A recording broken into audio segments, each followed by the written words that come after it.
మీరు ఏక మనస్సు హ్మ్.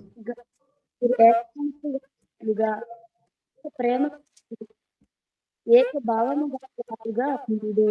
ఒకదాని యందు మనసుంచుచు నా సంతోషమును సంపూర్ణము చేయుడి. దేవునికి స్తోత్రం. వాయిస్ బ్రేక్ అవుతున్నట్టుందమ్మా. ఒకసారి మళ్ళీ రీజాయిన్ అవ్వండి. ఓకే.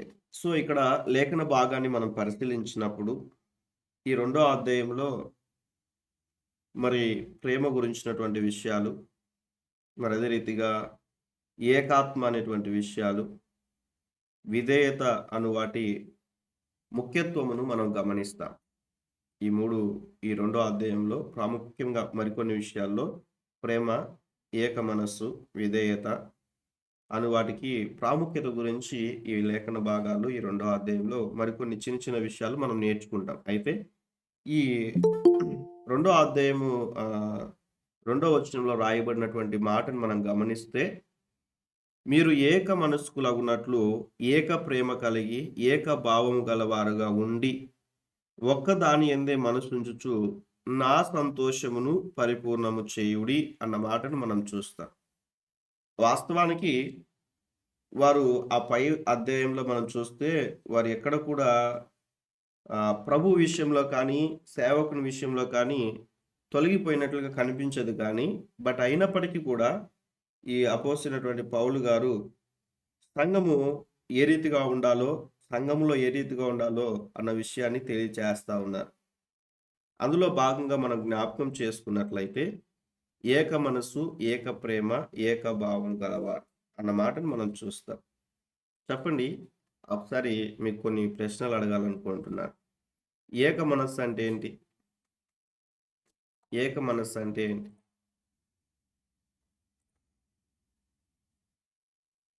ఒకే మనసు కలిగి ఉండటం అంటే డౌట్ లేకుండా. గుడ్.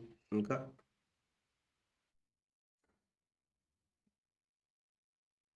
ఎగ్జాంపుల్గా కూడా మీరు చెప్పొచ్చు. కుటుంబ పరంగా ఎగ్జాంపుల్, వ్యక్తిగతంగా అదే రీతిగా సంఘంలో అయినా మిగతా వారు కూడా స్పందించండి. అందరిది ఒకే మనస్సు. అందరిది ఒకే మనస్సు ఉండడం. ఇంకా మిగతా వారు మీరు స్పందిస్తే ఏక మనస్సు కలిగే ఆశీర్వాదాల గురించి నేను ఈ దినాన కొన్ని విషయాలు మీకు తెలియజేస్తాను. ఈ పాయింట్ని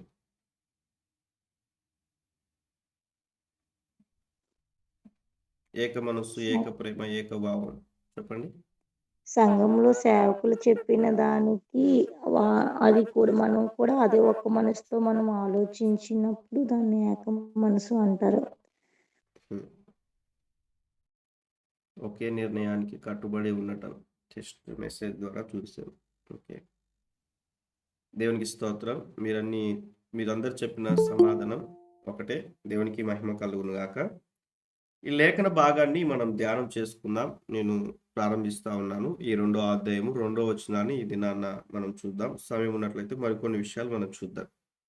ఏక మనస్సు, ఏక ప్రేమ, ఏకభావం గలవారుగా ఉండమని లేఖన భాగాల్లో తెలియచేస్తా ఉన్నాయి. ఒక్క మాటగా మనం ఈ అధ్యాయం నుంచి ఈ పుస్తకం నుంచి మరొక పుస్తకానికి వెళ్తే, యోబు గ్రంథము 23వ అధ్యాయం 13వ వచనాన్ని మనం చదువుకుందాం అర్థం చేసుకోవడానికి. యోబు గ్రంథము 23వ అధ్యాయము 13వ వచనం.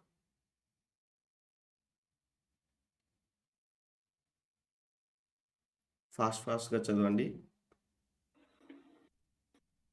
మరియొకరు మత్తయి సువార్త 18వ అధ్యాయం 19వ వచనాన్ని, మత్తయి సువార్త 18వ అధ్యాయం 19వ వచనం, యోబు 23:13, మత్తయి 18:19, కొరింథీయులకు రాసిన మొదటి పత్రిక 6వ అధ్యాయం 17వ వచనం. ఈ 3 వచనాలు చదవండి, మనం ముందుకెళ్దాం.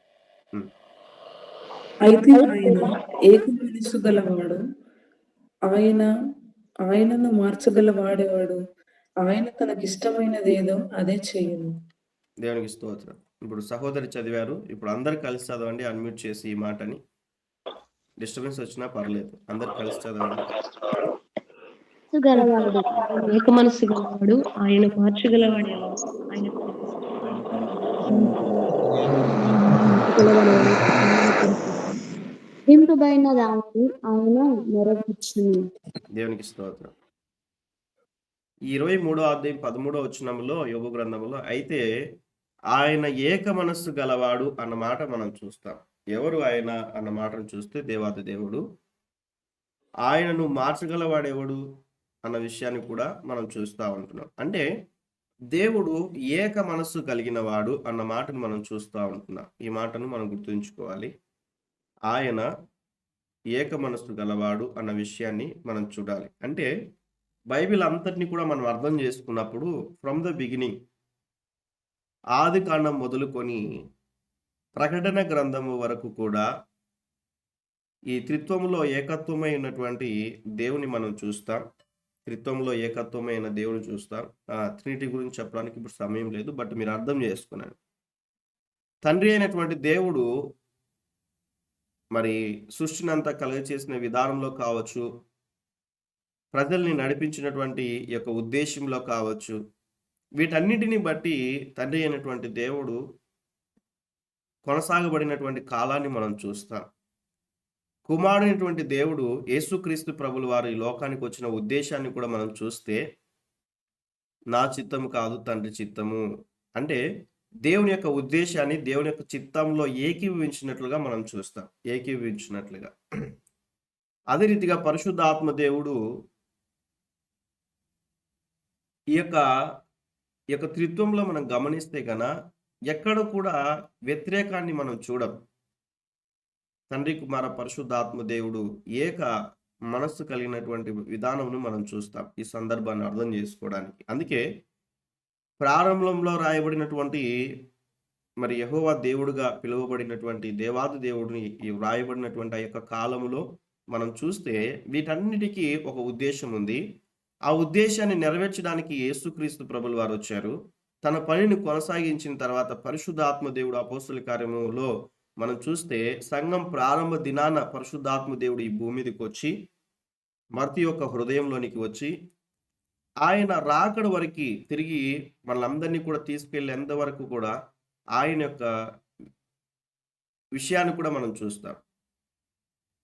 ఆయన యొక్క చిత్తాన్ని కూడా మనం చూస్తాం. అంటే త్రిత్వంలో ఉన్నటువంటి దేవాది దేవుడు ముగ్గురు కూడా కలిసి వేరువేరు అనేది కాదు, కానీ ఏక మనస్సు కలిగినటువంటి వారుగా ఉంటారు. అయితే ఆయన ఏక మనస్సు గలవాడు అన్న మాటను మనం చూస్తూ ఉంటున్నాం. ఈరోజు కుటుంబాల్లో ఎందుకు సమాధానం ఉండట్లేదంటే, ఈరోజు సంఘంలో ఎందుకు ఐక్యత ఉండట్లేదంటే ఈ ఏక మనస్సు లేనటువంటి విధానమును బట్టి భార్య భర్తలకు కావచ్చు, తల్లిదండ్రులకి పిల్లలకి కావచ్చు, సేవకునికి సేవకురాలకు కావచ్చు, సేవకులకు అదే రీతిగా సంఘానికి కావచ్చు, ఏక మనస్సు అనేటువంటిది చాలా ప్రాముఖ్యమైనటువంటిది. వివిధ కోణాల్లో మనం పరిశీలించుకుంటూ మనం ముందుకు వెళ్దాం. మత్తయి సువార్త 18వ అధ్యాయం 19వ వచనంలో రాయబడిన రీతిగా చదవండి. మరియు మీరు ఇద్దరు తాము వేడుకుని దేవుని గూర్చి అయినను భూమి మీద ఏకీభించిన ఎడల అది పరలోకమందున్న నా తండ్రి వల్ల వారికి దొరుకునని మీతో చెప్పుచున్నాను. దేవునికి స్తోత్రం. వ్యక్తిగత ప్రార్థనతో పాటు సహవాసంగా కలిసి ప్రార్థన చేయడం అనేది కూడా చాలా ప్రాముఖ్యమైనటువంటిదిగా మనం చూస్తాం. అందుకే పర్సనల్ ప్రేయర్ పర్సనల్గానే, కుటుంబ ప్రార్థన కుటుంబంగాను అన్న విషయాన్ని కూడా మనం చూస్తాం. ఏకీభవించి అడగడం ప్రభు సన్నిధిలో, ఏకీభవించి ప్రార్థించడం, భార్యాభర్తలు కావచ్చు, సంఘము సేవకులు కావచ్చు, మరి అదే రీతిగా స్నేహితులు కావచ్చు, ఇలా ఏకీభవించి వారు ప్రార్థన చేసినప్పుడు ఏదైతే మరి అడుగుతామో వాటిని దేవుడు దయచేయడానికి సిద్ధంగా ఉన్నాడన్న విషయాన్ని మనం చూస్తాం. వర్సెస్ పోస్ట్ చేయనన్న ఎవరైనా వీలున్నవారు మత్తయి సువార్త 18-19 వచనాలు. Thank you very much.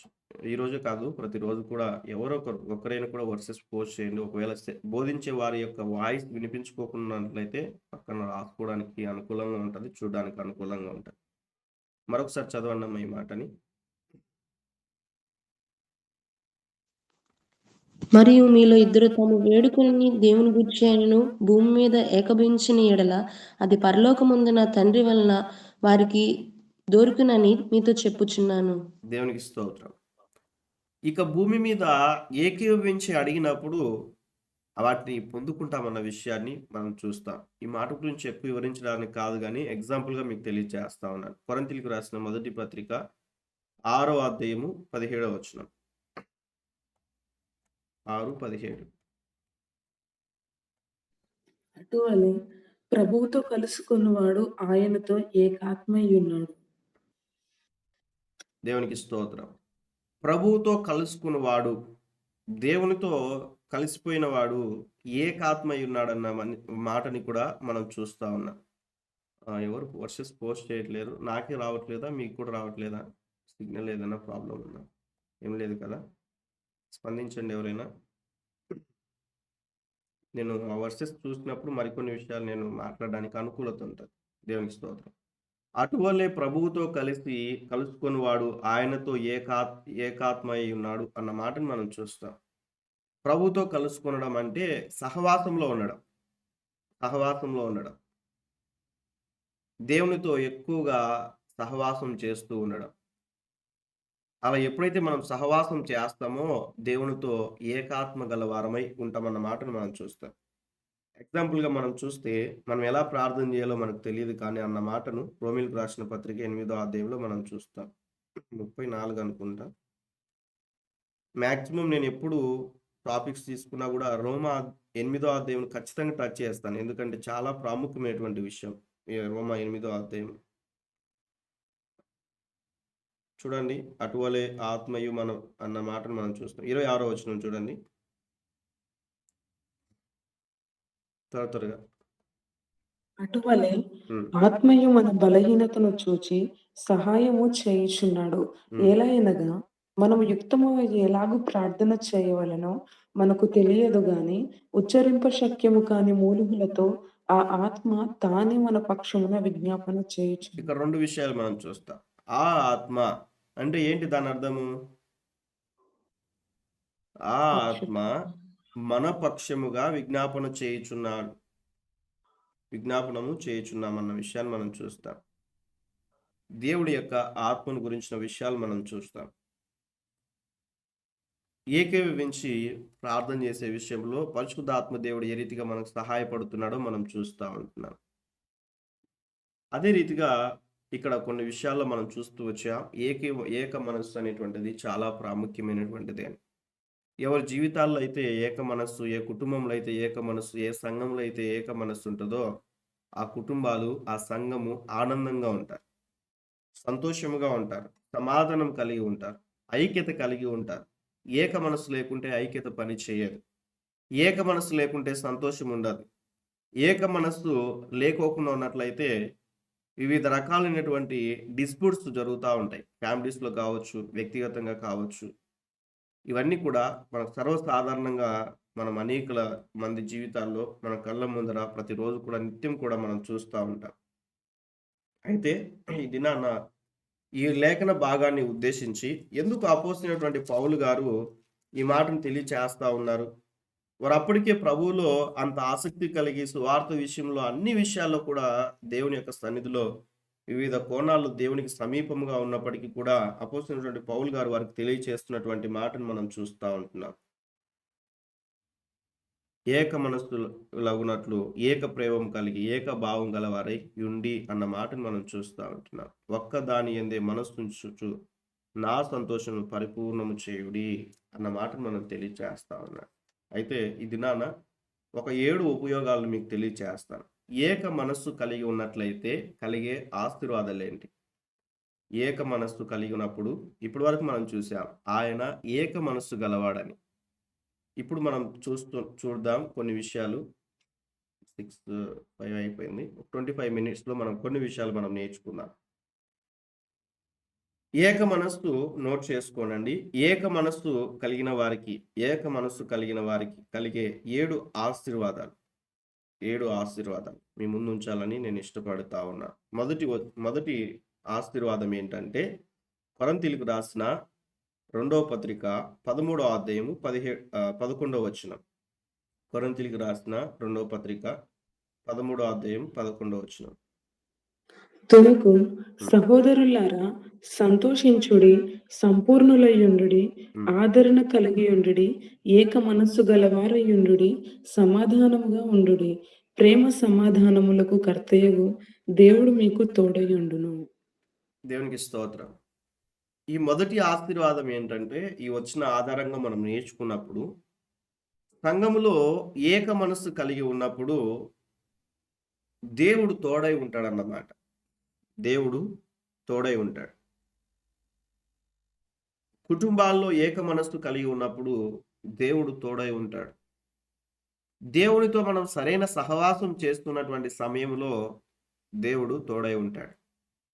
మనం సంఘములో, సమాజములో మనం జీవిస్తున్న విధానములో దేవునితో మనం సహవాసం చేస్తున్నప్పుడు దేవుడు మనకు తోడుగా ఉంటాడు. మీకు అందరికీ కూడా తెలుసు, యోసేపు జీవితాన్ని మనం చూస్తే యోసేపుకు దేవుడు తోడై ఉన్నందున, నెక్స్ట్ ఫుల్ఫిల్ చేయండి. యోసేపుకు దేవుడు తోడై ఉన్నందున, నెక్స్ట్ ఫుల్ఫిల్ చేయాలి. ఏం రాయబడి ఉంది? Praise the lord. ఆయన అభివృద్ధి పొందాడు. చెప్పాలి, మాట్లాడాలి అందరూ కూడా. యోసేపుకు దేవుడు తోడై ఉన్నందున అన్న మాటను మనం చూస్తాం. అతడు నీతిమంతుడిగా ఉండును. నీతిమంతుడుగా. ఇంకా చెప్పండి. నేను ఆది కాండంలో ఉన్న యోసేపు గురించి మాట్లాడుతా ఉన్నాను. ఫరో ఇల్లంతట్లో నమ్మకమైన వాడుగా ఉన్నాడు. Okay, good. ఇంకా అందరు తెలియచేయండి. నేను తప్పైనా పర్లేదు, మీరు మాట్లాడడం నేర్చుకోవాలి. త్వరగా చెప్తే నేను మరికొన్ని విషయాలు మాట్లాడతాను.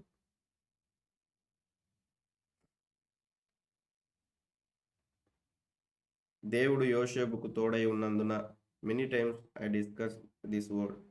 చాలాసార్లు నేను ఈ యొక్క వచనం గురించి మీకు తెలియచేశాను. దేవుడు అతన్ని ఆశీర్వదించును.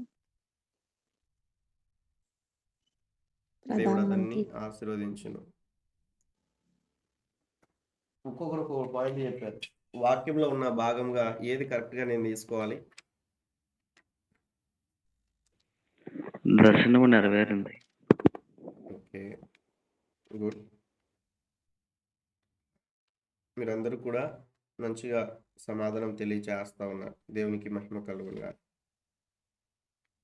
ఈరోజు మనం గుర్తుంచుకున్నట్లయితే లేఖన భాగంలో వ్రాయబడినటువంటి విషయాల్లో నుంచి దేవుడు యోసేపుకు తోడై ఉన్నందున అతడు ఏ రీతిగా ఆశీర్వదింపబడ్డాడు అన్న విషయాన్ని మనం చూస్తాం. దాదాపుగా నేను యూత్ మెసేజ్ చెప్పినప్పుడు వీటి గురించి చాలా విషయాలు మీకు తెలియజేశాను. తన జీవితంలో కలిగి ఉన్నటువంటి ఈ యొక్క విధానమును బట్టి తను రకరకాలైనటువంటి విషయాల్లో ఎంతో బాధను, కుటుంబంలో నుంచి బాధను అనుభవించాడు.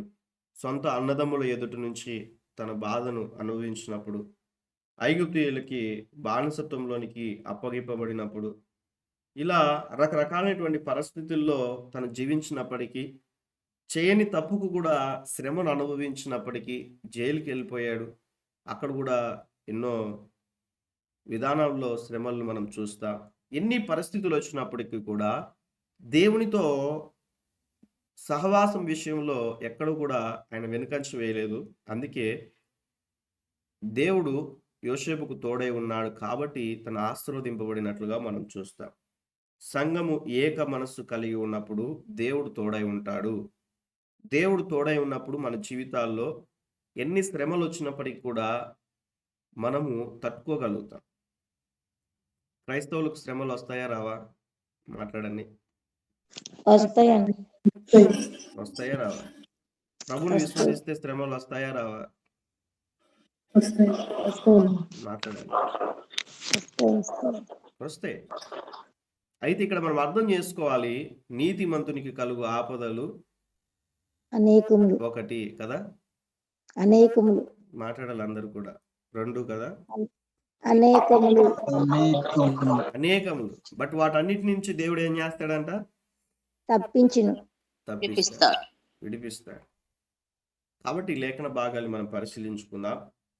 అయితే మొదటి మాటగా మనం చూసినప్పుడు సంఘము ఏక మనస్సు కలిగి ఉండాలని ఇక్కడ మాట్లాడుతూ ఉంటున్నాడు.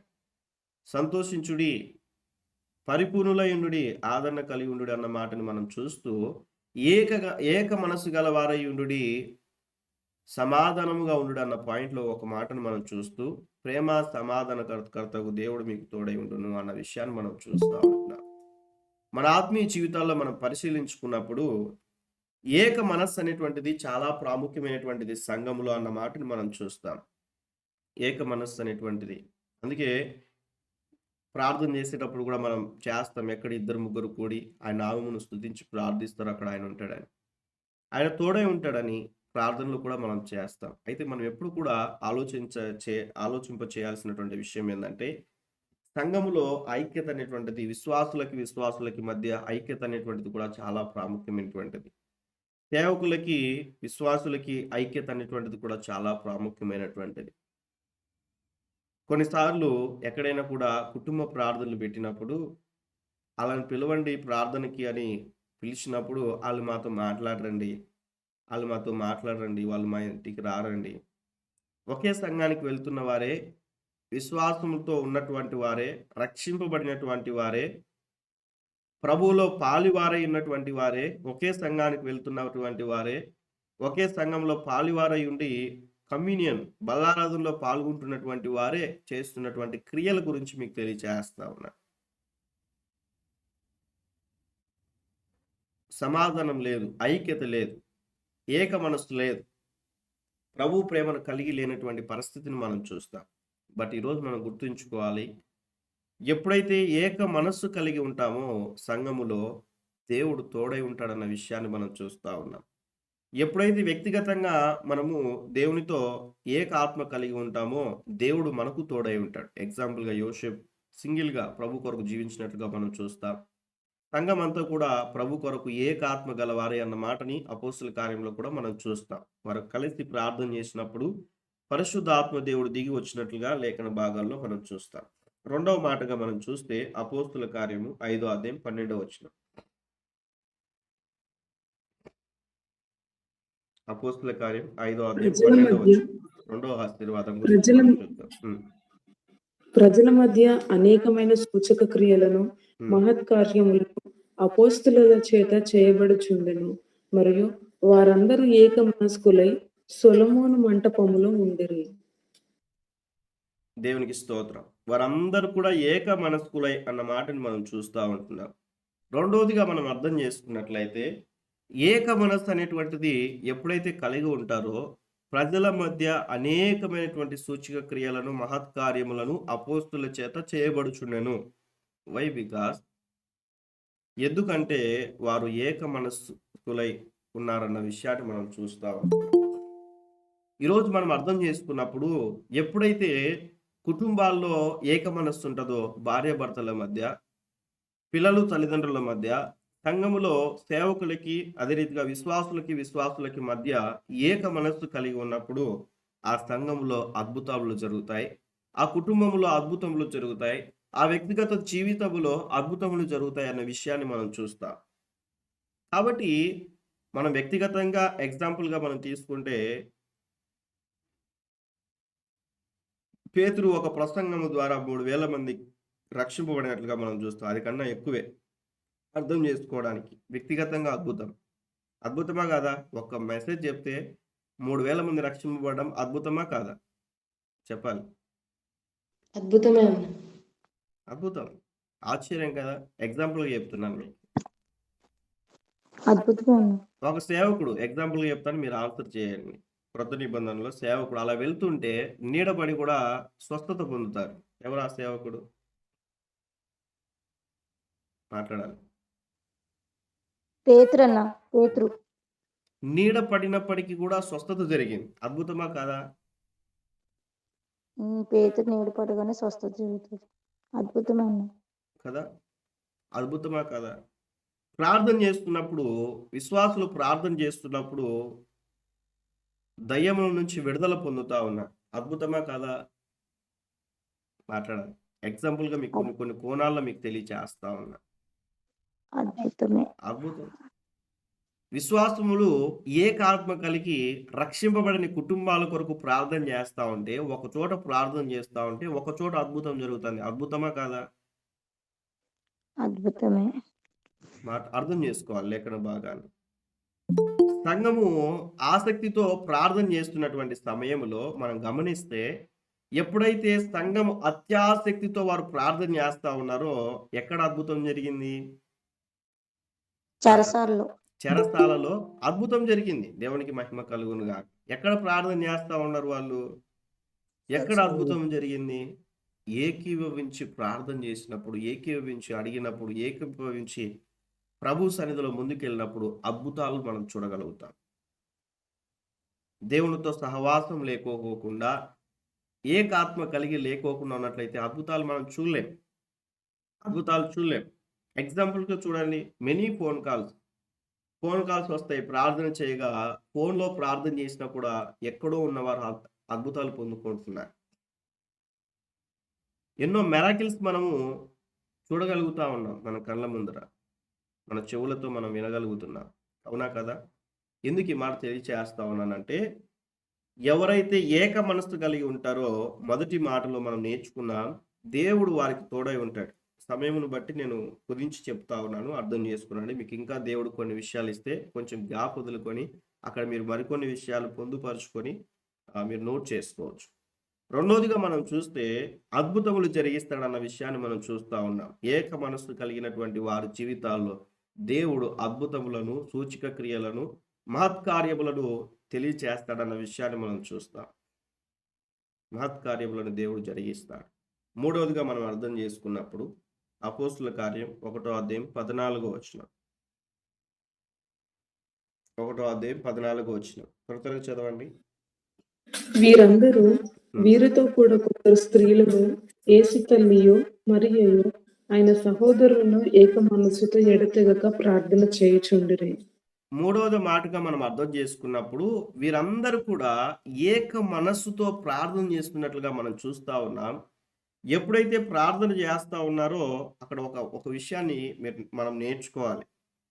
యేసు తల్లి అయిన మరియయు మరికొంతమంది స్త్రీలను, అక్కడున్న శిష్యులను అందరూ కలిసి ప్రార్థన చేస్తా ఉన్నారు. ఎవరికి ప్రార్థన చేస్తా ఉన్నారు? దేవునికి ప్రార్థన చేస్తా ఉన్నారు. ప్రజెంట్ ఉన్నటువంటి విషయాల్లో మనం గమనిస్తే లేఖన భాగంలో అనేకులు కొన్ని విషయాలు ఓపెన్గా మీకు తెలియచేస్తా ఉన్నారు. వాక్యం సెలవిస్తా ఉన్నది, నాకు చెందవలసినటువంటి మహిమను దేనికి కూడా చెందని అని అంటాడు. నేను కొంతమంది సహోదరులు నేను అడిగినప్పుడు, ఎందుకు మరియమ్మను మీరు పూజిస్తారు ఇలా అని అడిగితే, యేసుప్రభు పరిశుద్ధుడు కదా, యేసుప్రభు పరిశుద్ధుడు అయినప్పుడు ఆయన తల్లి ఇంకా ఎంత పరిశుద్ధురాలు అన్న పాయింట్ని రేజ్ చేసి అలా చేస్తారు. ఏమి తేడా ఉండదు. అన్యజనులు చేసే ప్రతిదీ కూడా చేస్తూ ఉంటారు. వర్సెస్ పోస్ట్ చేయండి. ఇప్పుడు చెప్పిన మాట అపోస్తులు 1:14. ఈ విషయంలో క్రమం తప్పకూడదు. ఇప్పుడే కాదు, కంటిన్యూగా ఎవరైనా. అయితే ఈ మాటను మనం అర్థం చేసుకున్నప్పుడు లేఖన భాగాన్ని బట్టి ఎప్పుడైతే వీరు ఏక మనస్సు కలిగి ప్రార్థన చేస్తూ ఉన్నారో అద్భుతాన్ని చూసినట్లుగా మనం చూస్తాం. ఏం జరిగింది అక్కడ అంటే, మీరు నోట్ చేసుకున్నది, నేను కొన్ని విషయాలు మీకు తెలియజేస్తా. పరిశుద్ధాత్మ దేవుడు దిగి వచ్చాడు అన్న మాటను మనం చూస్తాం. పరిశుద్ధాత్ముడు దిగి వచ్చాడు. వీరందరూ, వీరితో కూడా కొందరు స్త్రీలు, యేసు తల్లి అయిన మరియయు ఆయన సహోదరులను ఏక మనస్సుతో ఎడతెగక ప్రార్థన చేయుచుండిరి అన్న మాటను మనం చూస్తాం. వీరు తెలియచేస్తున్నటువంటి ఆన్సర్కి నేను చెప్పిన విషయం ఏంటంటే, మనం అర్థం చేసుకోవాలి. బైబిల్ గ్రంథములో 700 సంవత్సరాల క్రితమే ప్రవచింపబడినటువంటి ప్రవచనాలు ఉన్నాయి. యెషయా గ్రంథంలో ప్రవచించినట్టు, ఏలయనగా మనకు శిశువు పుట్టెను అన్న మాట గురించి, అతనికి ఇమ్మానుయేల్ అని పేరు పెట్టాలి. ఇవన్నీ కూడా దాదాపుగా హిస్టరీలో మనం చూస్తే ఈ యొక్క సమయము 700 సంవత్సరాలు. యేసుక్రీస్తు ప్రభుల వారు పుట్టినటువంటి ఆ కాలానికి చెప్పబడిన ప్రవచనాలకి మధ్య గ్యాప్ 700 సంవత్సరాలు. అయితే ఈ వాక్య లేఖనాలను బట్టి కేవలము మరియ మాత్రమే కాదు, కానీ అనేక మంది స్త్రీలు, పరిశుద్ధంగా మనం ఆలోచిద్దాం, వారి కన్యత్వాన్ని కాపాడుకుంటూ పరిశుద్ధంగా జీవించాలన్న ఆసక్తితో దేవుడు మా గర్భమందు పుడితే బాగుండు ఆ లేఖన భాగాన్ని నెరవేర్చబడడానికని అనేక మంది స్త్రీలు ఆ రీతిగా ఉన్నారు. అయితే వారందరిలో దేవుడు ఆ స్త్రీని ఎన్నుకున్నాడు. ఆ స్త్రీని ఎన్నుకొని ఈ భూమి మీదకి జన్మించినట్లుగా మనం చూస్తాం అర్థం చేసుకోవడానికి. కాబట్టి దేవుడు ఎప్పుడు కూడా ఒక వ్యక్తి ద్వారా మూవ్ అవుతాడు అన్న విషయాన్ని మనం చూస్తూ వచ్చాం కొత్త నిబంధనలో. తనంతట తాను ఎక్కడ కూడా ఏవి కూడా చేయలేదు. బాగా పరిశీలిస్తూ మీరు చదవండి. ఏ అధ్యాయమైనా కూడా తనంతట తాను ఏవి కూడా చేయలేదు. దేవుడు ఈ యొక్క ఆయన వెళ్ళిపోయిన తర్వాత, యేసుక్రీస్తు ప్రభువు వారు వెళ్ళిపోయిన తర్వాత ఆయన వచ్చాడు, ఆయన ఉద్దేశాన్ని నెరవేర్చాడు, పరిచర్య కొనసాగించాడు, ఆయన మరణించాడు, తిరిగి లేచాడు, పునరుత్థానుడయ్యాడు. ఆయన వెళ్తూ కొన్ని విషయాలు తెలియజేస్తాడు అపోస్తుల మొదటి అధ్యాయంలో. అప్పటి నుంచి ఇప్పటి వరకు కూడా జరుగుతున్న ఈ కాలం అంతట్లో కూడా తనంతట తాను ఏవి కూడా చేయడు ఆయన. ఏదైనా చేయాలంటే హి నీడ్ వన్ పర్సన్. ఆయనకు ఒక వ్యక్తి అవసరం. నీవు నేను మనం కావచ్చు, సేవకులం కావచ్చు. ఆయన మన ద్వారానే మూవ్ అవుతాడు. ఎందుకంటే ఆయన శిరస్సు అయి ఉన్నాడు, మనమందరం కూడా అవయములమై ఉన్నాం. ఒక శరీరానికి శిరస్సు లేకోకుంటే సంపూర్ణత కాదు. కొంతమందికి నేను అడుగుతా ఉంటాను, శిరస్సు లేనటువంటి ఆ యొక్క బాడీని కదులుతూ ముందుకెళ్తే సంతోషమా, భయపడతారా? మాట్లాడాలి. భయపడతారు. ఇంకా రాత్రికాల సమయంలో కనిపిస్తే ఇంకా భయపడతారే కదా. అయితే నేనేం చెప్పాలనుకుంటున్నానంటే, క్రీస్తు సంఘానికి శిరస్సు అయి ఉన్నాడు, మనందరికీ కూడా ఆయన శిరస్సు అయి ఉన్నాడు. ఆయన లేకోకుండా మనం జీవించినట్లయితే ఇతరులు మన ప్రవర్తన చూసి భయపడతారు, మన మాటను బట్టి భయపడతారు, మన క్రియలను బట్టి భయపడతారు. అన్ని విషయాల్లో వారు అటువంటి పరిస్థితుల్లో ఉంటారు. క్రీస్తుని కలిగి ఉన్నప్పుడు, క్రీస్తును కలిగి ఆయనతో మనం నడుస్తున్నప్పుడు మనల్ని బట్టి సంతోషిస్తారు, మన బాటను బట్టి సంతోషిస్తారు, మన క్రియలను బట్టి సంతోషిస్తారు. అర్థం చేసుకునండి. కాబట్టి ఇక్కడ మనం లేఖన భాగాల్ని పరిశీలించుకుంటూ మనం ముందుకు వెళ్ళినప్పుడు, వారు ఎప్పుడైతే ఏక మనస్సుతో ప్రార్థన చేస్తా ఉన్నారో, ఏక మనస్సుతో ఎడతెగక ప్రార్థన చేయుచుండరి. ఎన్ని దినాలు ప్రార్థన చేశారు వారు? సగంలో హాఫ్ డేనా, 2 రోజుల, 120 3 రోజుల? ఎన్ని రోజులు ప్రార్థన చేశారు? 10 రోజులు ఉపవాసం ఉండి ప్రార్థన చేశారు. 10 days వారు ప్రార్థన చేశారు. ఎలా ప్రార్థన చేశారు? ఏక మనస్సుతో అన్న మాటను చూస్తాం. ఎడతెగక ప్రార్థన చేయుచుండిరి అన్న విషయాన్ని మనం చూస్తాం. అయితే ఎప్పుడైతే వారు ప్రార్థన చేశారో పరిశుద్ధాత్మ దేవుడు దిగి వచ్చినట్లుగా మనం చూస్తాం. 3వ ఆశీర్వాదం ఏంటంటే, ఎవరైతే ప్రార్థనా జీవితాన్ని కొనసాగిస్తారో దేవుడు అనగా పరిశుద్ధాత్మ దేవుడు వారి జీవితంలో ఉంటాడు. పరిశుద్ధాత్మ దేవుడు దిగి వస్తాడు. ఒక మాటలో చెప్పాలంటే పరిశుద్ధాత్మ నడిపింపు కలిగి అయినా మీరు నోట్ చేసుకోవచ్చు. ఆత్మ నింపుదల అనేది కూడా మీరు నోట్ చేసుకోవచ్చు. పరిశుద్ధాత్మను పొందుకోవడం అని కూడా మీరు నోట్ చేసుకోవచ్చు. ఇవన్నీ మరి వేరే వేరే పాయింట్స్ వస్తాయి. బట్ అర్థం చేసుకునే విధానం బట్టి మూవ్ అవ్వాల్సిన పరిస్థితి. ఆల్రెడీ ఆయన మనలోనే ఉన్నాడు కదా అనేది మరొక కొంతమంది క్వశ్చన్స్. ఇవన్నీ కూడా ఈ సబ్జెక్ట్ మళ్ళీ వేరే అయిపోతుంది కాబట్టి నేను వాటిని టచ్ చేయట్లేదు. 3వ ఆశీర్వాదం. మొదటి ఆశీర్వాదం ఏంటి చెప్పండి త్వరగా? దేవుడు తోడై ఉంటాడు. దేవుడు తోడై ఉంటాడు. Very good. 2వ మాట, అద్భుతాలు జరిగిస్తాడు. 3వ మాట, దేవుడు మనలో జీవిస్తాడు. దేవునికి మహిమ కలుగునుగా. 4వ మాటను మనం చూస్తే న్యాయాధిపతులు 20వ అధ్యాయం మొదటి వచనం చదవండి. న్యాయాధిపతులు 20వ అధ్యాయం మొదటి వచనం.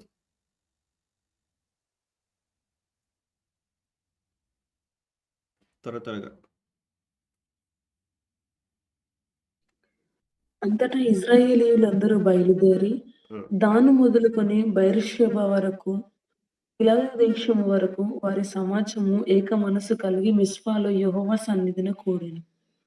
దేవునికి స్తోత్రం. ఏక మనస్సు కలిగి ఒక ప్రదేశంలో వారు కూడుకున్నట్లుగా మనం చూస్తాం. ఇక్కడ మనం చూస్తే వారికి సమస్యలు వచ్చినప్పుడు సమస్యల నుంచి విడిపించినట్లుగా మనం చూస్తాం. 4వ ఆశీర్వాదం ఏంటంటే, ఏక మనస్సు కలిగినప్పుడు సమస్యల నుంచి విడిపింపబడతాం. అక్కడ 12 గోత్రాలకు సంబంధించిన వారు ఉన్నారు. అది సాధారణమైన విషయం కాదు. మన కుటుంబస్తుల్లో అందరూ కూడా మన రక్త సంబంధికులు కుటుంబస్తులే ఉంటే ఏక మనసు కలిగి ఉండడం ఎంత కష్టం. అలాంటిది రకరకాలైనటువంటి గోత్రములకు సంబంధించినటువంటి వారు ఉన్నప్పటికీ కూడా ఏకాత్మ కలిగి ఉండడం అనేటువంటిది వారు చేసిన క్రియ ఎంత విషయమో ఒకసారి మనం ఆలోచన చేయాలి. అయితే ఈ యొక్క మాటకు మనం నేర్చుకోవాల్సిన విషయం ఏంటంటే, సమస్యల నుంచి దేవుడు విడిపిస్తాడన్న విషయాన్ని మనం అర్థం చేసుకోవాలి. 4వ ఆశీర్వాదం. నేను వివరించట్లేదు, జస్ట్ మీకు తెలియచేస్తా ఉన్నా. 5వ విషయాన్ని మనం నేర్చుకుందాం. యెహెజ్కేలు 11వ అధ్యాయం 19వ వచనం. యెహెజ్కేలు గ్రంథము 11వ అధ్యాయం 19వ వచనం.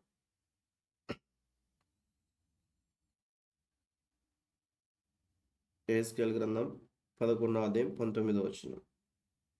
త్వరగా చదవండి. వారు నా కట్టడలను నా విధులను అనుసరించి గైకొనున్నట్లు ఉమ్, నేను వారి శరీరంలో నుండి రాతి గుండెను తీసి వారికి మాంసపు గుండెను ఇచ్చి ఉమ్. వారికి ఏక మనసు కలుగజేసి వారి యందు నూతనాత్మను పుట్టింతును. దేవునికి స్తోత్రం. వారికి దేవుడు ఏం చేస్తా ఉన్నాడంటే, రాతి గుండెను తీసివేసి ఏం చేస్తా ఉన్నాడు? నూతన ఆత్మను. నూతన నూతనాత్మను పుట్టించి సార్ అందరు దేవునికి స్తోత్రాలు చెల్లించండి. హల్లెలూయా. హల్లెలూయా. బిగ్గరగా అందరు హల్లెలూయా చెప్పండి. హల్లెలూయా, హల్లెలూయా. హల్లెలూయా. రాతి గుండె ఉంది మాకన్న వాళ్ళు హల్లెలూయా చెప్పండి. హల్లెలూయా. మీరే చెప్పారన్నా, మీకే ఉందంట.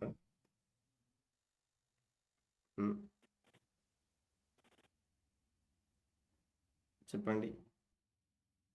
నూతన ఆత్మ, నేను నూతన ఆత్మను పొందుకున్నానన్న వారు దేవునికి స్తోత్రాలు చెల్లించండి. హల్లెలూయా. హల్లెలూయా. రెండిటికి ఏకీవించిన వారు క్వశ్చన్ మార్క్ ఏమో కదా. హల్లెలూయా. రెండిటికి ఏకీవించాలి, ఏదో ఒకటి కానీ 2 కానీ కదా. ఓకే, మంచిది. ఇక్కడ మనం చూస్తే లేఖన భాగాలు బట్టి 11-19లో యెహెజ్కేలు గ్రంథంలో రాయబడినటువంటి ఈ యొక్క మాటను మనం చూస్తే, నా కట్టడలను నా విధులను అనుసరించి గైకొనున్నట్లు నేను వారి శరీరములలో నుండి రాతి గుండెను తీసివేసి వారికి మాంసపు గుండెను ఇచ్చి వారికి ఏక మనస్సు కలుగచేసి వారిని వారి యందు నూతన ఆత్మ పుట్టింతును అన్న విషయాన్ని మనం చూస్తాం. రక్షింపబడినప్పుడు ఉన్నటువంటి స్వభావం వేరు, మనకి రక్షింపబడిన తర్వాత వచ్చిన స్వభావం వేరు. రక్షింపబడక మునుపు ఉన్నటువంటి మనస్సు వేరు, రక్షింపబడిన తర్వాత వచ్చినటువంటి మనస్సు వేరు. ఆయన ఏం చేస్తా ఉన్నాడు అక్కడ? వాటిని తీసివేస్తాడంట. రాతి గుండెను తీసివేసి వారికి మాంసపు గుండెను ఇచ్చి అన్న విషయాన్ని మనం చూస్తాం. సర్వసాధారణంగా ఇప్పుడు కూడా మనం చూస్తే గుండెనే మార్పు చేస్తా ఉన్నారు. ఒక శరీరము ప్రాముఖ్యంలో అయిన అవయవం ఏంటంటే గుండె అయిపోతే చనిపోతారు. అలాంటి గుండెనే మార్పు చేస్తూ ఉన్నారు కొంత వ్యక్తుల్లో. ఎక్స్చేంజ్ లాగా గుండెని తీసి గుండెని అమరుస్తూ ఉన్నారు, బ్రతుకుతూ ఉన్నారు. మనుషులకి అది సాధ్యమైనప్పుడు ఒకసారి ఆలోచన చేయండి. వాక్యం స్పష్టంగా తెలియచేస్తా ఉంది, నేను సర్వ శరీరులకు దేవుడనై ఉన్నాను, నాకు అసాధ్యమైనది ఏదైనా ఉండునా? There is a question mark. ఆలోచన చేయాలి ప్రభు సన్నిధిలో. కొంతమంది విశ్వసిస్తూ ఉంటారు, వీరు అంతే అండి, వీరు మారరు, ఎన్నిసార్లు చెప్పినా ఇంతే. కొంతమంది చూడండి, సంఘాల్లో మనం చూస్తే ఎక్కువగా మొత్తము స్త్రీలే నిండిపోతారు మందిరాల్లో, పురుషులు కనిపించారు ఏ కార్యక్రమాలకు కూడా కదా. ఎందుకంటే వారికి చెప్పాం బ్రదర్, కానీ రాలేదు, వీళ్ళంతే, ఇంకా వీళ్ళు మారరు అన్నట్లుగా తెలియచేస్తూ ఉంటారు. అనుకూలత ఉన్నప్పటికీ కూడా ప్రభు సన్నిధికి వెళ్ళలేని పరిస్థితి. ఆలోచన చేయాలి. కుటుంబ ప్రార్థన అనగానే ఫోన్ పట్టుకొని బయటికి వెళ్ళిపోతారు, ఏముండదు. కుటుంబ ప్రార్థన అనగానే నేను బయటికి వెళ్ళొస్తాను, మీరు కానివ్వండి. భార్య పిల్లలు ప్రార్థన చేసుకుంటారు, భర్త బయటికి వెళ్ళిపోతారు. నేను ఎవరిని విమర్శించట్లేదు, నేను చూసిన విషయాల గురించి తెలియచేస్తా ఉన్నాను. కాబట్టి ఇక్కడ ఆలోచన చేస్తే రాతి గుండెను తీసివేసి మాంసపు గుండెను ఇచ్చి అన్న విషయాన్ని మనం చూస్తా ఉన్నాం. వారికి ఏక మనస్సు కలుగచేసి వారి యందు నూతన ఆత్మతో నింపుతాడు. ఈ వచనం ఆధారంగా మీరు ఏ పాయింట్లో దేవుడు మీతో మాట్లాడితే ఆ పాయింట్ని మీరు నోట్ చేసుకున్నాడు.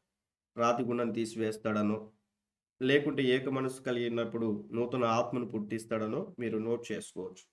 అయితే ఇక్కడ లేఖన భాగాల్ని మనం జ్ఞాపకం చేసుకున్నప్పుడు చాలా మంది జీవితాల్లో రకరకాలైనటువంటి విషయాల్లో ఆ యొక్క మనస్సును కఠినం చేసుకుంటారు. వారి మాటను చూస్తే అయ్యో వీరితో ఎందుకు మాట్లాడినాం అనిపిస్తుంది.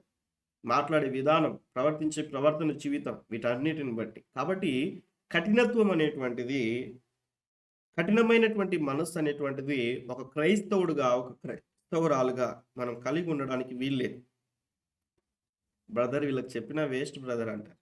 అంటే అంత విసిగిపోయిన విషయాలను బట్టి వారు మాట్లాడతారు. బట్ దేవునికి సమస్తం సాధ్యమే అన్న విషయాన్ని మనం చూస్తాం కదండి. ఆలోచన చేస్తే దేవుడు ఎటువంటి రీతిగా దేవుడు కార్యం చేస్తా ఉన్నాడన్న విషయాన్ని మనం చూస్తా ఉన్నాం. ఏకీవించి ప్రార్థన చేసినప్పుడు ఒక కుటుంబంలో ఎగ్జాంపుల్ మీకు తెలియజేస్తాం. మరి భర్త భయంకరమైన త్రాగుబోతు, మరి సహోదరి ఏమో కుటుంబంలో పిల్లలు కలిగిన 3 పిల్లలు, వాళ్ళు ఎంతగానో వేదన చెందేవారు. బిడ్డల ముందే తల్లిని భయంకరంగా కొట్టే పరిస్థితి. కుటుంబంలో సంతోషం లేదు, కుటుంబంలో ఐక్యత లేదు. ఎప్పుడు భయం, ఎప్పుడు తాగి వస్తాడో, ఎప్పుడు కొడతారో భయంతో జీవితం అంతా కూడా కొనసాగించే పరిస్థితి. తల్లిని కొట్టే విషయంలో పిల్లలు అడ్డుకుంటే వాళ్ళను కూడా కొట్టడం, ఇలాంటి పరిస్థితుల్లో కుటుంబం అయితే వీరు ప్రార్థన చేసుకునేవారు. అలా ప్రార్థన చేయుచుండగా బహుశా కొన్ని సందర్భాల్లో మనము రోజుల్లో రిజల్ట్ చూడలేకపోవచ్చు. బట్ ప్రార్థన అనేటువంటిది ఆపివేయకూడదు. అలా ప్రార్థన చేయుచుండగా దేవుడు కార్యం చేస్తాడు. నా జీవితంలో కూడా కుటుంబాన్ని రక్షించుకోవడానికి మొదట నేను వారిని రక్షించుకోవడానికి 2 సంవత్సరాలు పట్టింది. 2 సంవత్సరాలు. అలా ప్రార్థన అనేటువంటిది మనం మానివేయకూడదు. ఎప్పుడైతే ఈ తల్లి 3 బిడ్డలు కలిసి ప్రార్థన చేసి వారి యొక్క వేదన వాటిని బట్టి ప్రార్థన చేస్తుండగా ఒక సమయం వచ్చింది. ఆ కుటుంబంలో ఉన్న యజమాని కూడా మార్పు చెందాడు, బాప్టిజం తీసుకున్నాడు, ప్రభు సన్నిధికి వెళ్తా ఉన్నాడు. ఎంత అద్భుతం కదా. రాతి గుండెని తీసివేయడానికి మనుషులకు అసాధ్యమే, కానీ దేవునికి సాధ్యమే అన్న విషయాన్ని జ్ఞాపకం చేసుకుంటూ, ఎప్పుడైతే ఇక్కడ ఆయన మాటలు మనం విని జస్ట్ ఆయన మాట చొప్పున మనం చేయగలిగితే చాలండి. ఏదైనా ఒక పని చెప్తే ఇదే ఎందుకు ఇట్లా చేయాలి, అట్లా చేయొచ్చు కదా, ఇలా సమాధానం చెప్పుకోవడానికి అయిపోతూ ఉంటుంది. దేవుడు ఎందుకు ఇట్లనే చేయమన్నాడు, ఇంకొక రకంగా చేయొచ్చు కదా, అనుకూలమైనటువంటి రీతిగా మలుచుకోకూడదు. దేవుని యొక్క వాక్యాన్ని ప్రార్థన చేయమన్నాడు, చేయాలి. అందుకే ప్రతి వాటికి కూడా వివరణ ఉంది. మీ పరలోకపు తండ్రికి మీకు ఏమేమి కావాలో ఆయనకు తెలుసు, ఆయనను కూడా అడగండి అంటాడు వాక్యంలో. ఇప్పుడు చూడండి, తల్లిదండ్రులుగా ఉన్న వారికి పిల్లలకి స్కూల్ ఫీజు కట్టాలని తెలియదా, పిల్లలకి బట్టలు కొనియాలని తెలియదా, పిల్లలకి భోజనం పెట్టాలని తెలియదా, తెలుసు. అయినప్పటికీ కూడా పిల్లలు అడుగుతూ ఉంటారు, స్కూల్లో ఫీజు కట్టాలి డాడీ, మమ్మీ ఆ బట్టలు కొనిపి నాకు అయినా అడుగుతూ ఉంటారు. వీళ్ళ కర్తవ్యం చేసేటువంటి వీళ్ళు వేరు. తర్వాత ఇంకా వీరు అడుగుతున్నప్పుడు ఖచ్చితంగా ఇవ్వాలని పేరెంట్స్కి ఉంటుంది. చూడండి, పిల్లలకి జలుబు వచ్చినా కూడా వారు అడుగుతారు ఐస్ క్రీమ్ కావాలని, వాళ్ళు ఏడుస్తారు. వాళ్ళని సంతోషపెట్టడానికి ఎన్ని ప్రయత్నాలు చేస్తాం. హెల్త్ పరంగా ఆలోచించేవారు కొనియకోకుండా ఏదో ఒక మాటలు చెప్పి కొనివ్వరు. వాళ్ళ సంతోషం సరేలే, జలుబు వస్తే సిరప్ వేసో టాబ్లెట్ ఎత్తో మళ్ళీ నార్మల్ అవుతారులే అని వాళ్ళ సంతోషం చూసి కొనసాగబడేవారు కూడా వేరే. అయితే మనం అర్థం చేసుకున్నప్పుడు లేఖన భాగాల్ని ఖచ్చితంగా మనము దేవునితో సహవాసం చేయాలన్న విషయాన్ని మనం చూస్తాం. ప్రాముఖ్యంగా మొదట ఆయన నీతిని, ఆయన రాజ్యాన్ని వెతకమని లేఖన భాగాల్లో మనం చూస్తాం. ఓవరాల్గా మనం అర్థం చేసుకుంటే ప్రార్థన అనగా దేవుని యొక్క ఆజ్ఞలు మనం గైకొన్నప్పుడు అన్న విషయాన్ని మనం చూస్తాం. మనం మత్తయి సువార్త 8వ అధ్యాయంలో కూడా మనం చూస్తే శతాధిపతి ప్రభు సన్నిధికి వచ్చి మాట మాత్రం సెలవు ప్రభువా, నా దాసుడు స్వస్థపరచబడతాడంటాడు. యేసుక్రీస్తు ప్రభువులు వారికి ఆశ్చర్యం వేసింది ఆ మాటను బట్టి. అక్కడ రాయబడి ఉంటుంది, ఇశ్రాయేలులో ఇంతటి విశ్వాసం ఉన్నట్లు నేను ఎక్కడ చూడలేదంటాడు. దేవునికి ఆశ్చర్యం వేసింది. ఈరోజు మన విశ్వాస జీవితము, మన ప్రవర్తన జీవితము, మన భక్తి, మన ఆత్మీయ జీవితం అనేటువంటిది ఇతరులకే ఆశ్చర్యం కనిపించదు. ఇంకా దేవునికి ఎప్పుడు ఆశ్చర్యం అనిపిస్తుంది? ఆలోచన చేయాలి. ఎటువంటి భక్తి కలిగి ఉండాలి, ఎటువంటి రీతిగా వాక్యానుసారంగా జీవించాలో మనం అర్థం చేసుకోవాలి ఈ మాటను బట్టి. ఓకే, 6th పాయింట్ మనం చూస్తే ఆదికాండం 7వ అధ్యాయం 7వ వచనాన్ని చూడండి త్వరగా. ఆదికాండం 7వ అధ్యాయం 7వ వచనం త్వరగా చదవండి, సమయం దాటిపోతుంది. ఆదికాండం 7వ అధ్యాయం 7వ వచనం.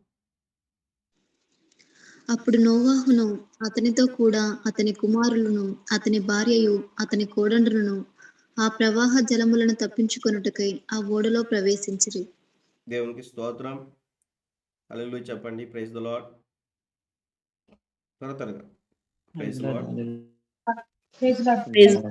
ఇక్కడ మనం లేఖన భాగాలు మనం పరిశీలిస్తే నోవాహు దాదాపుగా 120 సంవత్సరాలు ఆయన అనేకులకు తెలియచేశాడు. వాక్యంలో స్పష్టంగా ఉంది. 120 సంవత్సరాలు ఇదిగో దేవుడు చెప్పాడు ఓడగట్టుకుని అందరు కూడా ఇందులోనికి రావాలి అని ఆయన స్వార్థ ప్రకటిస్తున్నప్పుడు ఎవ్వరు కూడా రక్షింపబడలేదు, తన కుటుంబం తప్ప. అయితే నేను అనుకున్నాను ఏంటంటే ఈ వాక్యం చదివేటప్పుడు ఇరుగు పొరుగు వారు నోవాహును పిచ్చోడు అనుకుని ఉంటారని నేను అనుకున్నాను ఈ వాక్యం చదువుతున్న సమయంలో. మీకు కూడా అనిపించిండవచ్చు అక్కడ ఉన్నటువంటి వారందరూ కూడా ఏదో ఓడంట, వర్షం వస్తుందంట, ఇదంతా కూడా మునిగిపోతుందంట, అందులోకి రావాలంట. ఏం మాట్లాడుతున్నాడో నోవాహుకి అని అనుకుని ఉండవచ్చు అక్కడ ఉన్నటువంటి వారిలో. అయితే ఆలోచన చేయండి, అలా ప్రజలందరూ కూడా అనుకున్నప్పుడు కుటుంబస్తులు ఏమనుకుని ఉంటారు ఒకసారి ఆలోచన చేయండి. ఇంతమంది బయట ఉన్న వారు ఇంత రీతిగా ఆలోచన చేస్తూ ఉన్నారు వ్యతిరేకంగా, నిజమే అయి ఉండొచ్చేమో అని కుటుంబంలో ఉన్నటువంటి భార్య కానీ, మరి పిల్లలుగా ఉన్నవారు కానీ, కోడలు కానీ అనుకుని ఉండవచ్చు, కుమారులు కావచ్చు, అనుకుని ఉండడానికి ఆస్కారం ఉంది. బట్ అక్కడ వారు అలా లేరు. దయచేసి అర్థం చేసుకోవాలి ఈ పాయింట్. నేను చెప్పాలనుకున్న విషయం యాక్చువల్లీ ఈ పాయింట్ నేను ఎక్కువ విషయాలు మాట్లాడాలనుకున్నాను. అయితే ఇక్కడ మనం అర్థం చేసుకున్నప్పుడు నోవాహు ఓడ తయారు చేసేటువంటి విషయంలో ఆయన భార్య, మరి అదే రీతిగా ఆయన పిల్లలు, కుమారులు, ఆయన యొక్క కోడళ్ళు, కుటుంబం అంతా కూడా ఓడలోనికి ప్రవేశించినట్లుగా మనం చూస్తాం. అక్కడ కూడా ఏకాత్మను మనం చూస్తాం. నువ్వు వెళ్ళిపో, నేను బయట నువ్వు చూస్తాను, వర్షం వస్తుందేమో చూస్తాను నేను అని అనలేదు, చూస్తానని చెప్పలేదు. ఏక ఆత్మ కలిగినటువంటి విషయాన్ని మనం చూస్తాం. కుటుంబం అంతా కూడా దేవుడు చెప్పిన విధానమును బట్టి కుటుంబం అంతా కూడా ఏక ఆత్మ కలిగి జీవించినట్లుగా మనం చూస్తూ ఉంటున్నాం. చాలా విషయాలు మనం నేర్చుకోవాలి. ఈ మాటను బట్టి మనం చూస్తే ఏక ఆత్మ కలిగినటువంటి కుటుంబాల్లో రక్షణ ఉంటుంది, ఏక ఆత్మ కలిగినటువంటి కుటుంబాల్లో ఫలింపు ఉంటుంది. ఈ రెండు విషయాలు మనం అర్థం చేసుకోవాలి. ఏక ఆత్మ కలిగినటువంటి కుటుంబంలో రక్షణ ఉంటుంది, ఏక ఆత్మ కలిగినటువంటి కుటుంబాల్లో ఫలింపు ఉంటుంది అన్న విషయాన్ని మనం చూస్తూ ఉన్నాం. వీటి గురించి మనం ఇంకా చాలా విషయాలు అర్థం చేసుకోవచ్చు. బట్ మీరు అర్థం చేసుకునండి, కుటుంబం అంతా కూడా ఏకాత్మ కలిగి అందులోని ప్రవేశించడం. అప్పటి వరకు వారు వర్షం అంటే తెలియదు, ఇవన్నీ కూడా ఏమీ తెలియదు అప్పుడు రాయబడిన మాట ప్రకారం. బట్ వారు ప్రభువు పైన విశ్వాసం ఉంచారు, కుటుంబం అంతా కూడా కలిసి. ఈరోజు కూడా ఆయన రాకడ సమీపముగా ఉంటున్నది. ఆయన రాకడ కొరకు ఎత్తబడడానికి ఎంతమంది సిద్ధపడి ఉన్నారు? ఒకవేళ మీరు రక్షింపబడి ప్రభు కొరకు సిద్ధపడి ఉంటే, ఒకవేళ మీ భర్త, మీ భార్య, లేకుంటే మీ పిల్లలు, మీ తల్లిదండ్రుల పరిస్థితి ఏమిటి ఆలోచన చేయాలి ఒకసారి. ఆ రక్షణ అనేటువంటి ఓడలో కుటుంబం అంతా చేర్చబడ్డారే. ఈరోజు రక్షింపబడి ఇన్ని సంవత్సరాల నుంచి మందిరానికి వెళ్తున్న కుటుంబం పట్ల భారము, బాధ్యత లేకుండా వారిని రక్షించుకోవాలి. రక్త సంబంధికులు కావచ్చు, స్నేహితులు కావచ్చు, ఇరుగు పొరుగు వారు కావచ్చు, ఒక బాధ్యత లేకోకుండా నడుచుకున్నట్లయితే అది ఏ రీతిగా మనం ప్రభుని ఏకీవించినట్లు, ఏ రీతిగా ప్రభు ఆజ్ఞకు లోబడినట్లు, ఏ రీతిగా దేవుని ఎరిగినట్లు ఒకసారి ఆలోచన చేయాలి ప్రభు సన్నిధిలో. ఆ రోజు రక్షణ అనేటువంటి ఓడలో కుటుంబం అంతా కూడా చేర్చబడ్డారు. నేను రక్షింపబడినప్పుడు, నేను ప్రార్థన చేస్తున్నప్పుడు ఏడ్చి ప్రార్థన చేశాను. అయ్యా రక్షించు, నా కుటుంబాన్ని రక్షించు అని ప్రార్థన చేసేవాడిని. ప్రభా, నా కుటుంబం నశించిపోవడం నీకు ఇష్టం లేదు ప్రభా, వారు కూడా రక్షణ దయచేయి ప్రభా అని కుటుంబం కొరకు ఏడ్చి ప్రార్థన చేసేవాడిని. ఊరి బయటికి వెళ్ళి చెట్టు కింద కూర్చొని, అరుగుల పైన కూర్చొని వాక్యం చదువుకొని ప్రార్థన చేసుకునేవాడిని. దాదాపుగా 2 సంవత్సరాలు వారి గురించి ప్రార్థన చేస్తే దేవుడు ద్వారాలు తెరిచాడు. ఎందుకు ఈ మాట తెలియచేస్తా ఉన్నానంటే, ఈరోజు మనం అర్థం చేసుకోవాలి, ఈ దినాన మరణించిన, లేకుంటే ఈ దినాన ప్రభు మధ్యాకాశానికి వచ్చినా కూడా నా కుటుంబంతో పాటి మన కుటుంబాలతో పాటి పరలోకంలో ప్రభు సన్నిధిలో ఉంటామన్న ధైర్యం ఉంటే మీరు ధన్యులే. జ్ఞాపకం ఉంచుకోవాలి. సంఘానికి వస్తున్నటువంటి వారి పట్ల కూడా, తప్పిపోతున్నటువంటి వారి పట్ల బాధ్యత, భారం కలిగి ఉండాలి. సంఘం అంటే సంఘములో ఉన్నటువంటి ప్రతి ఒక్కరూ దేవుని మందిరానికి వస్తూ విడిచిపెట్టే పాపాలు చేస్తూ ఉంటారు, సినిమాలకు వెళ్తారు, షికార్లకు వెళ్తూ ఉంటారు, కొన్ని లోక సాంప్రదాయాలతో కలిసిపోతూ ఉంటారు. వాళ్ళందరినీ కూడా రక్షింపాలనేటువంటి బాధ్యత ఉంది మనకి. సంఘం అంతా కూడా ఒక కుటుంబంగా మనం ఆలోచన చేసినప్పుడు, వాళ్ళు వెళ్తే మనకేంటి, మనం బాగున్నాం, మనం పర్ఫెక్ట్ అనుకుంటే సరిపోదు సుమా. అర్థం చేసుకోవాలి ప్రభు సన్నిధిలో, లేఖన భాగాలను అర్థం చేసుకోవాలి. సంఘం అంతా కూడా ప్రభు సన్నిధిలో ఉండాలి కదా. కాబట్టి జ్ఞాపకం ఉంచుకోవాలి. సంఘం పట్ల, సమాజం పట్ల కూడా బాధ్యత ఉండాలి. నశించిపోతా ఉన్నారు వారు. మన గ్రామం కాదా వారిది? మన ఇరుగు పొరుగు వారు కాదా? వారు కూడా ప్రభు బిడ్డలు కాదా? వాళ్ళకి తెలియక వారు అలా జీవిస్తున్నారు కదా. వారి పట్ల ఒక భారము, బాధ్యత కలిగి మనం వైఖరిగా ప్రభు కొరకు ఒక వైరాగ్యము కలిగి మనం జీవించినప్పుడు వారు కూడా రక్షింపబడడానికి వీలుగా ఉంటుంది. కాబట్టి ఈ మాటలోంచి చాలా విషయాలు మనం నేర్చుకోవచ్చు. వివిధ కోణాలు ఆలోచన చేయండి మీరు. కుటుంబం అంతా, సంఘం అంతా, గ్రామం అంతా జ్ఞాపకం చేసుకోవాలి ప్రభు సన్నిధిలో. కాబట్టి ఒక్క నీతిమంతుని బట్టి పట్టణం కాపాబడుతుంది కదా. నీవు నేను మనం నీతిమంతులమని దేవుడు ముద్ర వేశాడు కదా. మనల్ని బట్టి ఆ యొక్క ప్రాంతం కాపాడబడడానికి మనం ఏమైనా ప్రభు కొరకు చేస్తా ఉన్నామా? క్వశ్చన్ మార్క్ వేసుకుందాం ప్రభు సన్నిధిలో. చివరికి ఒక మాట చెప్పి నేను ముగిస్తాను. 7వ ఆశీర్వాదం, అపోస్తుల కార్యం 16వ అధ్యాయం 25వ వచనం. అపోస్తుల కార్యం 16వ అధ్యాయం 25వ వచనాన్ని మనం చూస్తే 7వ ఆశీర్వాదాన్ని, ఏక మనస్సు కలిగి ఉంటే కలిగే 7వ ఆశీర్వాదాన్ని మనం చూస్తాం. త్వరగా చదవండి. కలిసి ప్రార్థన చేసి ఏకీవించారు. సంఘము, కుటుంబాలు అన్న విషయాన్ని మనం చూసాం. చదవండి త్వరగా. అయితే మధ్యరాత్రి వేళ పౌలును సీలయు దేవునికి ప్రార్థించుచు కీర్తనలు పాడియుండిరి, ఖైదీలు వినుచుండిరి. చదవండి. అప్పుడు అకస్మాత్తుగా మహాభూకంపములు కలిగెను, చెరసాల పునాదులు అదిరెను, వెంటనే తలుపులన్నీ తెరుచుకొనెను, అందరి బంధకములను ఊడెను అన్న విషయాన్ని మనం చూస్తాం. వారు ఎప్పుడైతే ఏకీవించి ప్రభు సన్నిధిలో ప్రార్థన చేస్తా ఉన్నారో, ఎప్పుడైతే ఏకీవించి వారు పాటలు పాడుతూ ఉన్నారో, ఎప్పుడైతే ఏకీవించి వారు ప్రభుని స్తుతిస్తూ ఉన్నారో, ఎప్పుడు సమయం ఉన్నప్పుడు కాదు, అనుకూలత ఉన్నప్పుడు కాదు, వారు అప్పటికే భయంకరంగా కొట్టబడ్డారు. ఆ 16వ అధ్యాయంలో మీరు మొదటి భాగంలో మీరు చదువుకున్నప్పుడు వారు అప్పటికే భయంకరంగా కొట్టబడ్డారు, గాయాలతో ఉన్నారు వారు. ఆ గాయాలతో ఉన్నప్పటికీ కూడా బహుశా పౌలుకు ఆసక్తి ఉండి శీల అని చెప్పి ఉండవచ్చు. ఏమని? ఒకవేళ అక్కడ నేను ఆలోచించే విధానంలో ఇప్పటికే దెబ్బలు తిని ఉన్నాం, మనం రెస్ట్ తీసుకుంటే సరిపోద్ది కదా అని అక్కడ వారు వ్యతిరేకంగా మాట్లాడుకోవట్లేదు. వారు కలిసి అన్న విషయాన్ని మనం చూస్తూ ఉన్నాం. కలిసి శ్రమల్లో ఉన్నప్పటికీ కూడా, శ్రమల్లో వచ్చినప్పటికీ కూడా ప్రభువుని విడిచిపెట్టలేదు వారు. కలిసి అర్ధరాత్రి సమయంలో, అనుకూలత ఉన్నప్పుడు కాదు, అర్ధరాత్రి సమయంలో కూడా వారు ఏం చేస్తూ ఉన్నారు? ఏకీవించి ప్రభు సన్నిధిలో పాడుచూ స్తుతిస్తూ ఉన్నప్పుడు ఖైదీలు కూడా వింటా ఉన్నారంట. ఎప్పుడైతే వీరు ఆత్మ కలిగి ఆ రీతిగా చేస్తూ ఉన్నారో, ఏక మనస్సు కలిగి ఆ రీతిగా చేస్తూ ఉన్నారో, దేవుడు ఎంతో గొప్ప కార్యాలు చేశాడో మనం చూస్తాం. అకస్మాత్తుగా భూకంపము కలిగిన అన్న విషయాన్ని మనం చూస్తూ ఉంటున్నాం. అక్కడున్నటువంటి వారి బంధకాలన్నీ కూడా తెగిపోయినట్లుగా మనం చూస్తూ ఉంటున్నాం. ఈరోజు మనం ప్రభువుని స్తుతించి ఏకీభవించి ప్రార్థన చేసినా, పాటలు పాడినా, ఆయన ఆరాధించినా కూడా బంధకాలు ఊడిపోతాయి, బంధకాలు తెగిపోతాయి. దావీదు స్తుతిస్తున్నటువంటి సమయంలో, దావీదు ప్రభుని స్తుతిస్తా ఉంటే సౌలులో ఉన్న దురాత్మ వెళ్ళిపోతా ఉంది. ఎలా సాధ్యమైంది? దేవుని యొక్క ఆత్మతో ఏకీవించాడు. ఈరోజు మనం ప్రభుని స్తుతించి ప్రార్థించినటువంటి సమయంలో దేవుడు ఎంత గొప్ప కార్యములు చేస్తాడు ఆలోచన చేయాలి ప్రభు సన్నిధిలో. మనం ఎప్పుడైతే అట్టి విశ్వాసము కలిగి దేవుని సన్నిధిలో మనం ముందుకు వెళ్తామో, ఆ రాత్రి కాల సమయంలో వారి బంధకాలన్నీ ఊడిపోయాయి, ద్వారములు తెరవబడ్డాయి.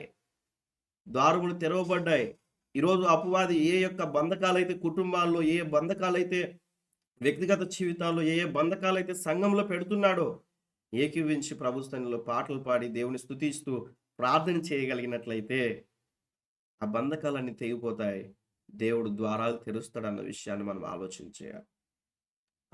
చేయాలి. ప్రభు సన్నిధిలో ఆలోచన చేయాలి. ఆరాధన సమయాల్లో కూడా దేవుడు అద్భుతములు జరిగిస్తాడు. దయ్యం నుంచి విడుదల, ఎన్నెన్నో గొప్ప కార్యములు దేవుడు జరిగిస్తూ వచ్చినట్లుగా మనం చూస్తాం. అది మాత్రమే కాదు, ఆ జైలు అధికారి కూడా రక్షింపబడ్డాడు ఆ రాత్రికాల సమయంలో. ఆ రాత్రికాల సమయంలోనే బాప్టిజానికి కూడా సిద్ధపడ్డారు. జ్ఞాపకం ఉంచుకోవాలి ప్రభు సన్నిధిలో. వారు అటువంటి పరిస్థితుల్లో ఉన్నప్పటికి కూడా దేవుని యొక్క ప్రేమను ప్రకటించారు. అక్కడ వారు వాక్యం ప్రకటించలేదు, కానీ ఎప్పుడైతే స్తుతిస్తా ఉన్నారో, అయ్యలారా రక్షణ పొందాలంటే నేనేం చేయాలి అని అడుగుతా ఉన్నాడు. ప్రభువైన యేసునందు విశ్వాసం ఉంచమని అక్కడ తెలియజేస్తా ఉన్నారు.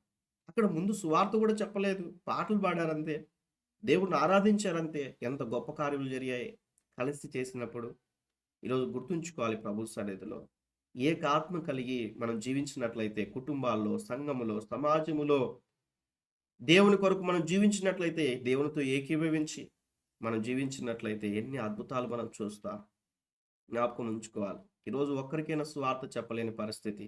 ఎన్ని వర్తమానాలు వినింటాం, ఎన్ని సార్లు దేవుని యొక్క మందిరానికి వెళ్ళింటాం, ఎన్ని పాటలు పాడింటారు, ఎంత వాక్యం చదివింటారు, ఎన్నిసార్లు బైబిల్ కంప్లీట్ చేసి ఉంటారు. What is use? ఏంటి ఉపయోగం? ఎవరికైనా కూడా ఆ విధానమును బట్టి ప్రభుకు మార్గమై మనం జీవిస్తూ ఉన్నామా? కొంతమందినైనా కూడా రక్షించుకోగలుగుతున్నామా? కుటుంబాన్ని రక్షించుకోగలుగుతున్నామా? సమాజాన్ని రక్షించుకోగలుగుతున్నామా? సంఘంలో ఒక సరైనటువంటి రీతిగా కట్టబడుతూ ఉన్నామా? ఒకసారి ఆలోచన చేయాలి. అందుకే అపోస్తున్నటువంటి పౌలు గారు చెప్తా ఉన్నారు, భారముతో తెలియచేస్తా ఉన్నారు, మీరు ఏక మనస్సు కలిగినటువంటి వారు ఉన్నట్లుగా మీరు జీవించండి, అప్పుడు దేవుడు ఆశీర్వదిస్తాడన్న రీతిగా తెలియచేస్తా ఉన్నాడు. అప్పటికే వారు విశ్వాసంలో ఉన్నారు, అప్పటికే వారు దేవుళ్ళలో ఉన్నారు, సువార్త విషయమై పోరాడుతున్నారు. మానక రక్షింపబడినది మొదలుకొని అప్పటి వరకు కూడా వారు ఎంతగానో బంధకాల్లో తోడై ఉన్నారు. సేవకునికి ఎంతగానో సపోర్ట్ చేస్తూ ఉన్నారు. జ్ఞాపకం ఉంచుకోవాలి ప్రభు సన్నిధిలో. ఈ విషయాలన్నీ కూడా మనం ఆలోచన చేయాలి. ప్రార్థన చేసుకుందాం, ఏకీవించండి అందరూ కూడా.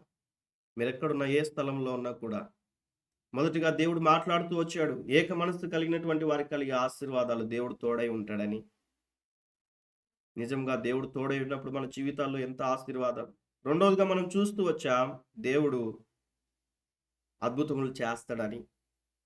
మూడవదిగా మనం చూస్తూ వచ్చాం, పరిశుద్ధ ఆత్మ దిగి వచ్చినట్లుగా మనం చూస్తూ వచ్చాం, ఏక మనసు కలిగి ఉన్నప్పుడు. నాలుగవదిగా మనం చూస్తూ వచ్చాం, సమస్యల నుంచి విడిపింపబడతాం, విజయాన్ని చేకూరుస్తాడన్న విషయాన్ని నేర్చుకున్నాం. ఐదవదిగా మనం నేర్చుకుంటూ వచ్చాం, నూతన ఆత్మతో దేవుడు నింపాడన్న విషయాన్ని మనం చూస్తూ వచ్చాం. ఆరవదిగా మనం చూస్తూ వచ్చాం, నోవాహు కుటుంబాన్ని అంతటి రక్షించుకున్నాడు. కుటుంబం అంతా కూడా రక్షణ ఫలింపును మనం చూసాం. ఏడవదిగా మనం నేర్చుకుంటూ వచ్చాం, కలిసి ప్రార్థన చేసినప్పుడు, దేవుని స్తుతించినప్పుడు, దేవుని ఆరాధించినప్పుడు బంధకాలు తెగిపోయాయి. విత్తబడిన వాక్యమును బట్టి ప్రభు సన్నిధిలో ప్రేరేపింపబడిన వారు ఒకరు ప్రార్థన చేయండి. ముందున్న సమయాన్ని నేను మస్తానన్నకు అప్పచెప్తా ఉన్నాను.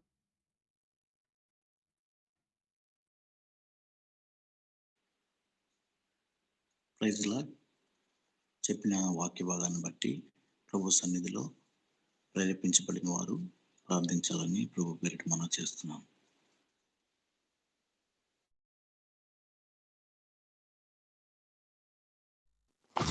స్తోత్రం స్తోత్రం స్తోత్రం స్తోత్రం స్తోత్రం స్తోత్రం.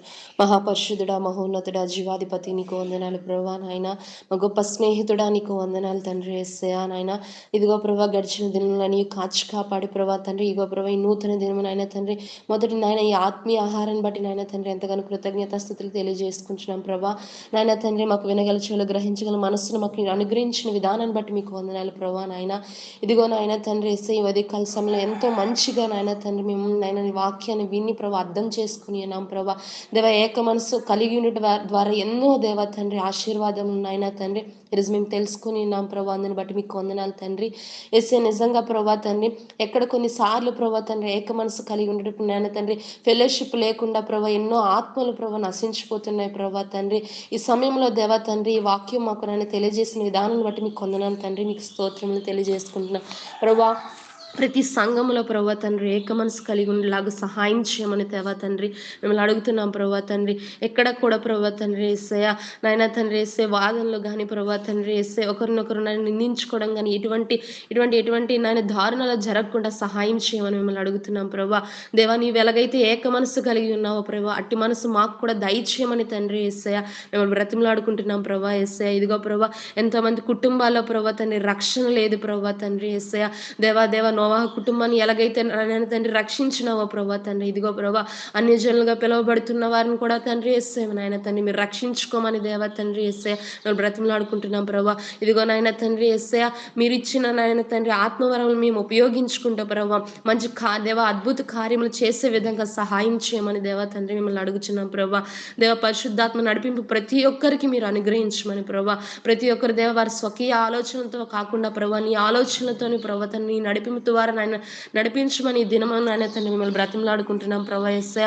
ఎంతమంది దేవ ఇటువంటి సమస్యల్లో నాయన తండ్రి యేసయ్య ఉన్నారో దేవ తండ్రి నాకైతే తెలియదు ప్రభా. నీ సమస్తం ఎరిగిన దేవుడు ప్రభా తండ్రి. ప్రతి ఒక్కరు దేవ తండ్రి యేసయ్య సమస్యల నుంచి విడుదల దయచేటుకు ప్రభా ఏక మనసు యొక్క నాయన తండ్రి యేసయ్య ఆశీర్వాదం మాకు పెట్టి ఉన్నా ప్రభా. అట్టి మనసు కలిగి ప్రభా ప్రతి సమస్యను ప్రతి బంధకం నుంచి విడిపించమని దేవా తండ్రి మిమ్మల్ని అడుగుతున్నాం ప్రభా. ఇదిగో ప్రభా ఈ విన్న వాక్యం ఇక్కడే ప్రభా మా ద్వారానే నాయన తండ్రి ముగించిపోకుండా ప్రభా దేవా మేము ప్రేరేపింపబడి నాయన తండ్రి వేరొక్కరికి నాయన తండ్రి పరిచయం చేసే విధంగా సహాయం చేయమని అడుగుతున్నాం ప్రభా.